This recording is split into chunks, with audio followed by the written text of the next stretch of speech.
Welcome to Michigan Out of Doors. I'm Jenny Olson, and this week's show is all new. We're going to show you a few different things you can be doing this time of year in our great state. I'll take you over to the Lake Huron side of the Lower Peninsula to take part in a big lake fishing trip that happened out there last week. And Jimmy and the guys have been working on some other fun stuff too.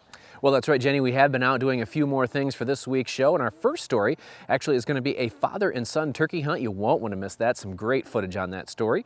We're also going to have a Steelhead Camp from northern Michigan. There's just so much going on right now in the state of Michigan if you're a sportsman, and there is a lot of good stuff on this week's show, so make sure you stay tuned.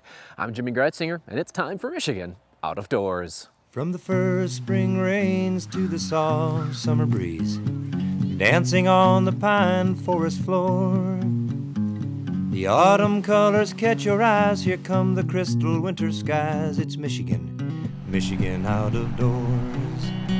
Someday our children all will see this is their finest legacy, the wonder and the love of Michigan. As the wind comes whispering through the trees, the sweet smell of nature's in the air. From the Great Lakes to the quiet stream, shining like a sportsman's dream, it's the love of Michigan we all share. Michigan Out of Doors is presented by Greenstone Farm Credit Services, making recreational land ownership possible across Michigan and northeast Wisconsin. Begin your land financing journey at one of Greenstone's 37 locations or visit greenstonefcs.com. By Vanguard, a global manufacturer based in Michigan featuring rifle scopes, binoculars, and spotting scopes with lifetime warranties. Vanguard supplies sporting optics and accessories for the outdoor enthusiast, online at vanguardworld.com. By Country Smokehouse, offering a variety of meat products. Country Smokehouse is located 3 miles south of I-69 on M53, just south of Imlay City. Country Smokehouse is a meat processor, a butcher, and a destination for sportsmen. We all have one. That perfect spot, a special place we go to smooth out the ripples of the day. Our perfect spot is calling. Our perfect spot is Pure Michigan. Your trip begins at michigan.org. Hi, I'm Jordan Brown, and we kick off this week's show with a father and son turkey hunt from southern Michigan.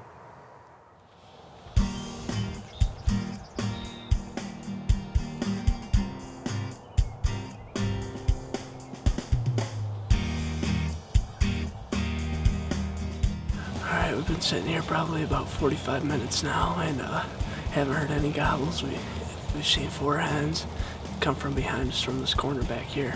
We're kind of set up. There's 2 bean fields and there's a tree line right in the middle of them. We're on the left side bean field, and we're probably about 60 yards from the edge of the woods behind us. There's a slow swale hole right behind us we're sitting on the edge of, and these 4 hens have come from behind us and worked their way out. 2 of them have come in close to the decoys, and hopefully the times I saw yesterday came through at about 7:30, so pretty soon we should be seeing them. Not very good weather conditions, to say the least. It's snowing on us. We're starting to get some accumulation on the fan of the decoy. Wasn't really expecting snow this morning, but I guess that's Pure Michigan for you. Snow in late April. I guess that's just something you have to expect as a turkey hunter here in Michigan. With less than ideal weather conditions and having never heard a bird off the roost, I was completely taken off guard when Shane spotted 2 toms running into our spread.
Shoot the one in front of the GoPro.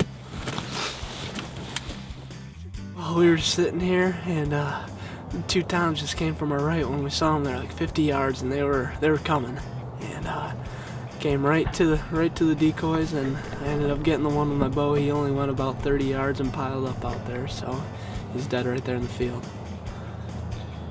How quick did that happen? Oh, that was ridiculous. Like when we saw them, they were 50 yards and they were coming. So I mean, by the time we saw them, by the time I shot, it was like a minute. They kind of hung up just past the decoys, but the one I shot came into the decoy, and it took them a few seconds to get there, but it was still quick nonetheless.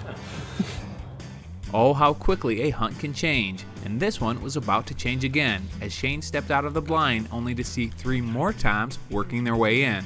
With Clint having an unused turkey tag, we settled back in hopes of pulling the birds within range. The birds had seen some movement in the blind but didn't appear to be too spooked, gobbling on our first call.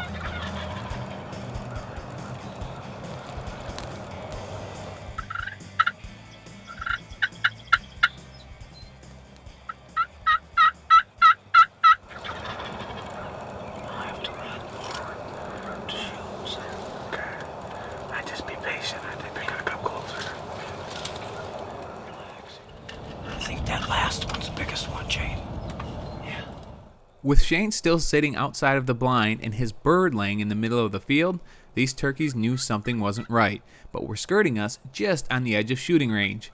Clint had patterned his gun all the way out to 50 yards and was confident if the birds would split up and give him a clean shot that he could make it.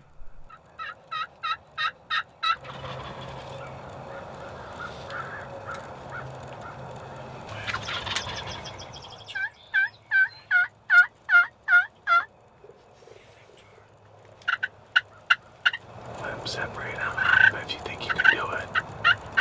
Wait, just let me go right there. Should I? Wait, no. With the 3 toms now at 45 yards, all we had to do was wait for them to separate and give Clint a good clean shot. Come on, separate. Okay, as soon as he sticks his head out, I got him. Right there. Nice. I got him. Okay. Wow, that just happened fast. It's pretty neat. Shane had shot his bird with his bow. He went outside to pop up. We started to walk out there and seen 3 big birds over here to the right, and they kind of started spooking. And he came back here and stood still. And I got ready, and then he started calling. They come across the fence row, and I just got a nice one. It's a good one. What an incredible hunt. After never hearing a gobble on the roost, an hour later we were taking pictures with 2 nice toms. These guys had done their homework and had been scouting these birds for days, and it paid off in a big way. Well, we got it done this morning. Dad and I both doubled up. He got one with the gun, I got one with my bow. When we set up, we didn't hear anything off the roost, and Jordan was actually switching lenses on the camera when my dad looked over and saw there was 2 turkeys coming in. They were like 50 yards on the run in, and just came right in. I shot the one with my bow, and then we had the other 3 come in after I had already stepped out of the blind. I don't know how they didn't see me and spook, but we were able to call them back in. Maybe that's probably why they didn't come in all the way to the decoys, but it all worked out, and I couldn't be any happier out here hunting with my dad. It's fun to get out here with him. This isn't our first double. We've doubled up before. We doubled up with our bows 2 years ago, and it's just a good time getting out here with the old man who introduced me. Getting kids involved in the outdoors can pay big dividends down the road, and it certainly has for this father and son team. This wasn't their first turkey hunt, and I'm sure it won't be their last, but it's one that I'm glad I was able to be a part of. Special thanks to Shane and Clint for letting me tag along on yet another memory made here in Michigan's Out of Doors.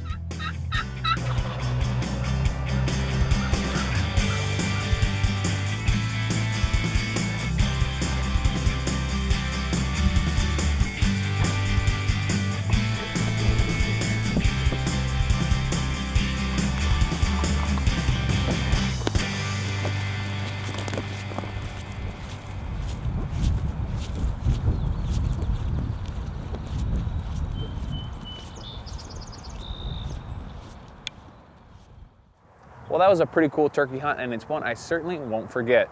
For our next segment, we're going to switch gears and hit the river for Steelhead Camp in Northwest Michigan.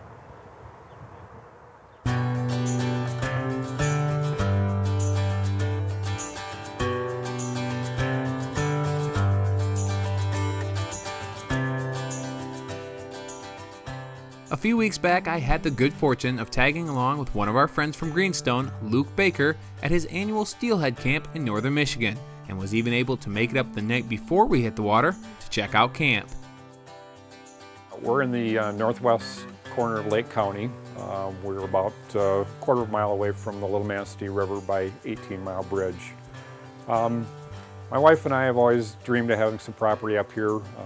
She likes to cross-country ski, and we like to fish and hunt and so on and so forth. So we looked around for quite a few years and finally found just the right spot. We've got a little bit of creek frontage here on Cool Creek, and so then we owned the property, had a trailer up here for a year or two, and decided that we were going to build ourselves a log cabin. So we did a lot of research and went out and had, with a little help, cut down 103 red pine, peeled those, and next thing you know, eight short years later, we've got fish camp here. We've always fished with the kids and their friends, and so we would get together every year, and for a few years it was intense, and then trailers, and so now it's kind of nice to have the creature comforts of home, a hot shower after a cold day on the river. So just a gathering of friends and family. Well, if you ever wonder what a night at Steelhead Camp looks like, it involves tying up lots of spawn and making sure all the gear is ready for the next morning. Despite heavy rain in the forecast, we're excited to hit the river in search of a few steelhead.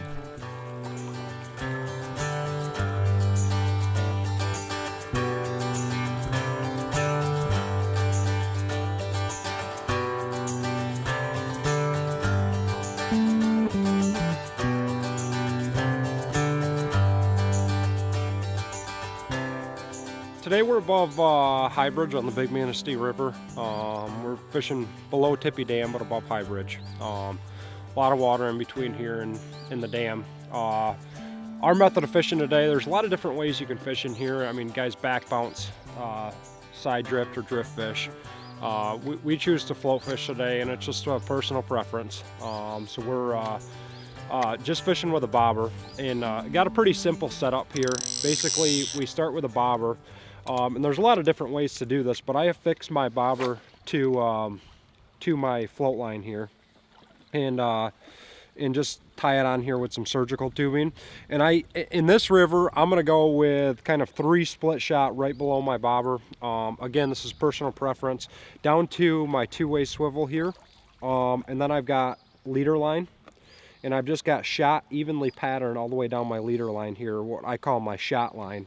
And then I go down to another 2-way swivel with some lighter pound test just to a hook and a spawn bag here. What that allows me to do is basically, there's a lot of wood in this river, a lot of rocks, everything like that, and so we snag up quite a bit.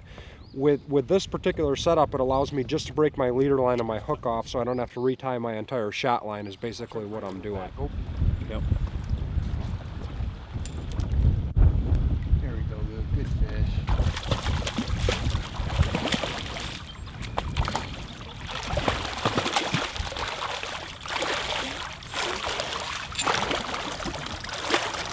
Good. There we go. Nice fish. Thank you. Manistee River, Cromer. Just first one of the day we put in the boat. Second one we've hooked, but above High Bridge here on the Manistee River, and got some few Cromers hanging around. Just kind of, things are just getting started. It's been a late spring, cold weather, but a bunch more where this came from, so hopefully this will be one of many today. But just a gorgeous fish, and let's get them back in. After a couple of hours of fishing, we were finally on the board. The bite had been pretty tough today, and it certainly appeared as if there weren't very many fish in the system. Many anglers throughout the state have reported less than average steelhead numbers, and Luke has noticed the same thing. Today's been a super tough day. it's really been a tough winter this year in comparison to years past. We're kind of spoiled with our winter steelhead fishing in years past. This year, we didn't get a lot of fall fish for whatever reason. There's some theories behind it. You know, we didn't get a lot of salmon this fall, so the steelhead didn't come up. You know, just we didn't have good water levels according to some. But there's a lot of different theories. I don't really necessarily have my own. So, anyways, we're trying to catch some of the fresh fish pushing up here. I mean, we're sitting here the 9th or 10th of April today, and we still haven't had a big push of fish in this river yet. So, you know, it's a little worrisome, but at the same time, we haven't had high water at all this spring, and so I think they're still coming. There's some reports of downriver guys doing a little bit better, but I mean, that's basically what we're doing today here on the Big Manistee, and just kind of hoping for the best and trying to catch some fish.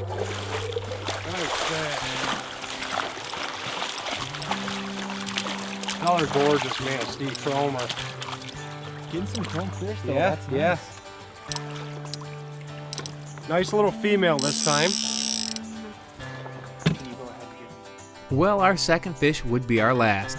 Even though it was a tough day on the river, it was a fun couple of days at a northern Michigan fish camp. Special thanks to Luke and the guys for inviting me up to this year's Steelhead Camp.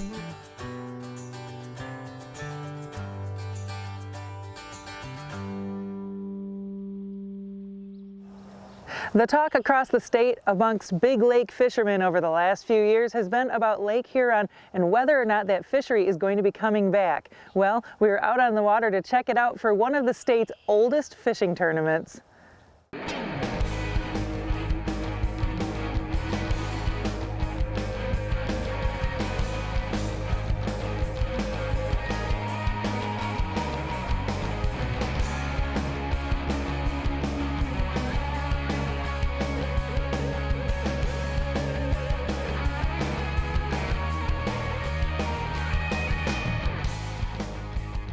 Our game plan's to catch some big kings this morning, but we're down by Lakeport, and we're in about 12 to 15 foot of water, and we're just gonna set up some body baits and some spoons and see what happens. All right, so, you got your dad as your first mate? Absolutely. This is your shakedown trip on this brand new beautiful boat here? This is, so hopefully everything goes well. All right, well at least we're close to shore in case we gotta swim back. All joking aside, there was some pretty serious fishing going on today aboard Captain Denny Cook's Finlander boat.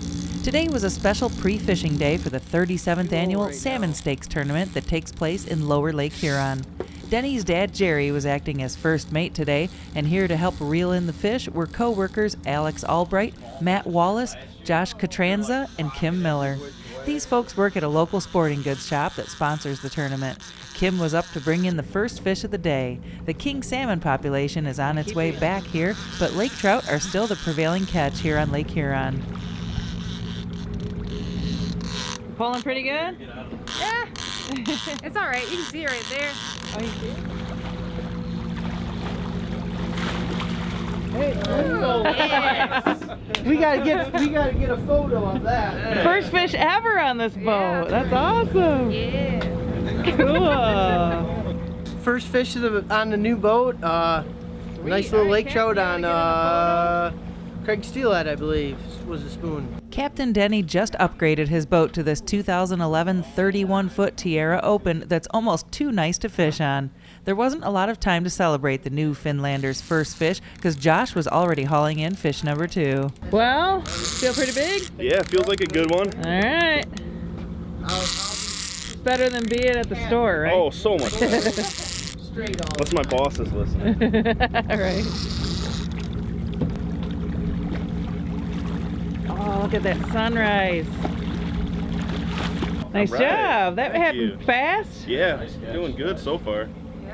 The Salmon Stakes tournament winners take home some great prizes, but it's also designed to help the local community here by donating a big chunk of money to the Quota International Club of Port Huron. Quota Club is devoted to help speech and hearing impaired folks and those who are underprivileged. It's the longest running tournament in Michigan, and it, you know, everybody from 14-foot boat all the way up to, you know, any size boat can get in the tournament because the cost is very cheap, and you know, the money goes to a good cause. So it's a very good tournament.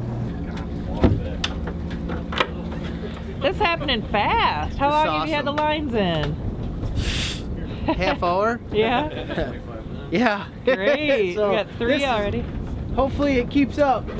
I've been fishing since about 1980, so 30 plus years, and been chartering since I've been 14, mated first for about 15 years, and just love the fish. What do you like about doing what we're doing out here today? Tell me what today is all about for you. It's just a good cause where we can give back to, you know, the community, and, you know, take you guys out to promote the tournament, salmon steaks, and, you know, get people that generally don't get out of the office to get out on the water and chance to catch some fish. The crew was having a good time out here for sure. Matt brought in fish number 3 for the morning, and Alex was on his way to boating the 4th fish in the first hour we were out here. Then we had a bit of a mid-morning lull, and nothing cures a slow spell of fishing like breaking out some food. It worked, and after a little scrambling, we had things under control. Well, this is what did it right here. Did it? We got lunch. I'm good luck. Open up a sandwich and... Primarily, I'm up in Grindstone, right at the tip of the thumb. It's a fishery that runs from pretty much the 1st of May to the end of September, and it's very consistent fishing. So that's pretty much where I'm at. All right, and you're kind of a workaholic. Didn't you just buy a new business too? Yes, I actually bought the bar and grill up there in Marina, so I'm going to be chartering and running that full time. And speaking of work, it was time to bring in all the lines and head to St. Clair for the Media Day weigh-in. The Blue Water Sport Fishing Association runs the Salmon Stakes tournament, and their president, Michael Warshevsky, was doing the official weigh-in today. Oh, it's all about a sponsorship for, we get sponsors, and what we do is we give the money that we raise to a charity, which is Quota International. Okay. And the club itself has been involved for 35 years running this tournament. It started at the River Crab, and now it's down here at the Voyager in St. Clair. Cool. So have you seen it change much over the years? Yeah, it's increased over the last 5-6 years, but it was, you know, fishery was down. Now the fishery's coming back. It's all your sponsors, your press, your media. They go out. We do a little mini tournament, and they get a trophy for the biggest fish and the most fish. Captain Denny's Finlander team ended up bringing the most fish to the weigh-in and took home the trophy for the most weight today. The trophies are handmade by local artists with materials found on the bottom of the St. Clair River. Quota Club's own Brandy Boudreau was fishing on Paul Zimmer's Z1 boat and took home the biggest fish trophy with a 9.35-pound Laker. Congrats to everyone involved in this wonderful tournament that not only raises money for a great cause, but gets folks excited about big lake fishing here in Michigan's Out of Doors. Thanks for joining us this week for Michigan Out of Doors. Make sure you check us out online when you get a chance. You can do that a couple of different ways on our website at MichiganOutofDoorsTV.com, where you can check out wild game recipes, the history of the TV show, or older episodes as well. Or you can check us out on our Facebook page at Michigan Out of Doors TV. Lots of fun stuff coming up for you over the next few weeks. Well, make sure you are joining us over the next few weeks here in Michigan Out of Doors. Lots of good stuff coming, lots of brand new turkey hunting, some good spring fishing. We also have a series coming up on food plots, so lots happening right now in the great state of Michigan. Make sure you are getting out there and enjoying it. If we don't see you in the woods or on the water, hopefully we'll see you right back here next week on your PBS station. Michigan Out of Doors is presented by Pictured Rocks Boat Cruises of Munising, exploring Lake Superior's Pictured Rocks National Lakeshore with its sandstone cliffs, caves, waterfalls, and lighthouses. Pictured Rocks Boat Cruises on the web at picturedrocks.com. By the Department of Natural Resources Fisheries Division, reminding fishermen that they are our first line of defense in stopping aquatic invasive species. To minimize the risk of invasives, it is required by law to properly dispose of live bait after your fishing trip. By doing so, you help protect Michigan's world-class fishery. By Propane, Clean American Energy. Propane retailers promote the safe use of Michigan-produced gas energy in homes, farms, and businesses across our great state. Learn more at usemichiganpropane.com. By Marvo Mineral, makers of Lucky Buck, deer management products including minerals to supplement deer diets year-round to improve health and antler growth. Michigan-made for over 18 years, Lucky Buck on the web at luckybuck.com. Closed captioning is provided by the Michigan Propane Gas Association, Clean American Energy. Propane Realtors promote the safe use of Michigan-produced gas to outdoor enthusiasts across our great state. When I wander far away, a dream stays with me night and day. It's the road that leads to my home state.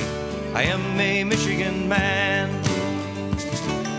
Changing seasons paint the scene like rainbow trout in a hidden stream. The white-tailed deer in the tall pine trees. I am a Michigan man. I am a Michigan man. Ask where I'm from and I'll show you my hands. Lord above, I love this land. I am a Michigan man.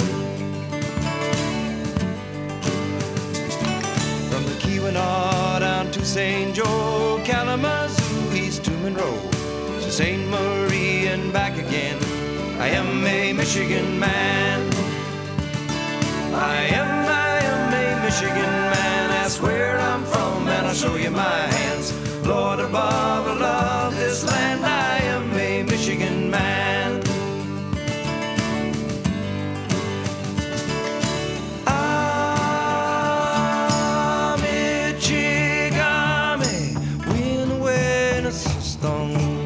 Say I'm say when in way I'm when manani